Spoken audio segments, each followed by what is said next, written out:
us in the 2020 election, and people were beginning to have their hopes raised only for this one to happen. And it's like the opposition is being weakened. I think it's what people have generally regarded as the greed of the politicians. The greed of the politicians. If you take it from Saudi, he wants to be on the ballot. No negotiation. He wants to be the man on the ballot. If you take it from Abubakar, take that to the ballot. He wants to be on the ballot. He doesn't want to hear anybody saying, I want to be president. Maybe Pastor is one that probably has not really sang it so loud that he's not even. He said president or vice president. The president or vice president. Now, what are we getting? What did we get yesterday? The camps of the opposition, particularly that was so saddened yesterday because it is so clear that Atiku Abubakar cannot, with what is happening, cannot defeat the incumbent president without equality. There is no way any of them can defeat anybody. It's not likely.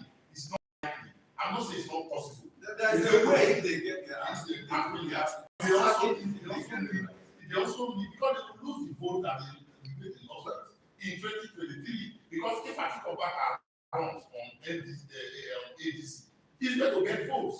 Those votes won't be counted for. No, but the Atiku camp, they are put at the back of their mind as saying, let the Southern and the two key Southern candidates share votes from the South. They are under the assumption that they own the votes from the North. That's Can they win the election? Can they win the presidency with the votes from the North? Is it possible that that's the question? Every time, there's an election, any president that wins will win 4 zones. 3 from one part and 1 from the other, starting from Obasanjo to this time. So for the next election, it will be the same. And Mustafa talked about the defections that are going on. For me, there is no political party in Nigeria. In the real sense, what you have are platforms. What's the difference? There's no difference. No difference. There's no. I look at it, because there are some people now. You talked with APC a month ago. They are now. They have moved from APC to and then another party. So political parties for me are dead in Nigeria. But if you take a deeper look at the hopes that they have, who actually has the hope? Is it Atiku Abubakar that he will win all?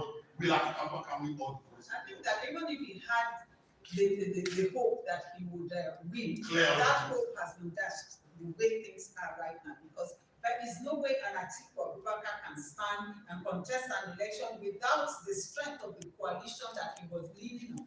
Because it is the strength of the coalition that can give him that hope.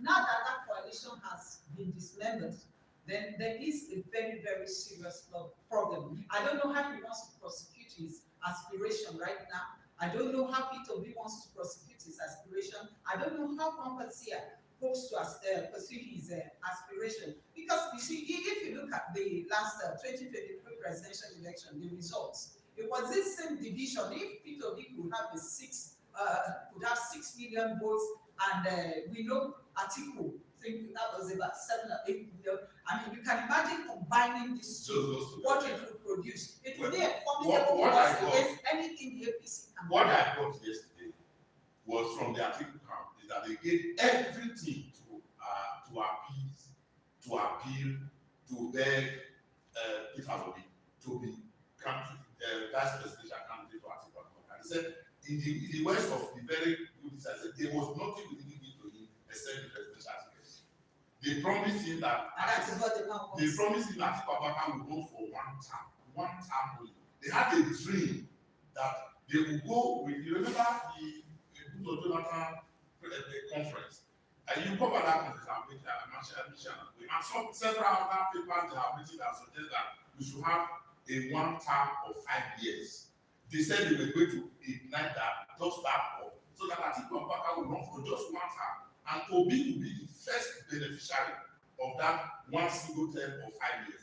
They threw all the cards before him, but unfortunately, he didn't believe them. And are you going to trust Atiku Abubakar with 1 second?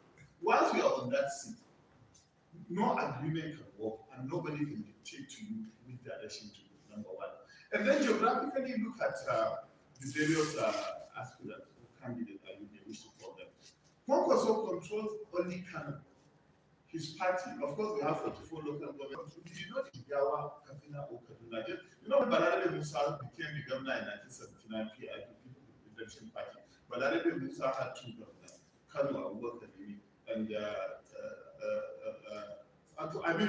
Balarabe Musa as a governor in Kaduna, Abubakar in Kano.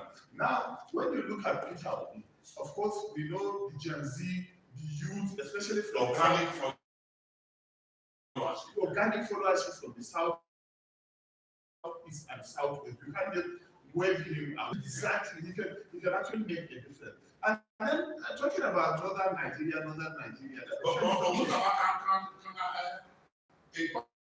A combination with Peter Obi, will it make any sense? It cannot make any difference. If Peter Obi can bring the southwest and southeast votes and lead, Kwankwaso can only succeed in maybe bringing those who support him in Canada. Then that means you are going to lose the majority of votes in the north central, northwest, and northeast. And when you are talking about opposition, is there really any opposition? The new PDP members came with from people around Buhari to form the APC with the Tinubu followers from the south. And then immediately after the election, some of them were not happy. They jumped out of that. I think what the opposition did not do is that they were not guided by reason.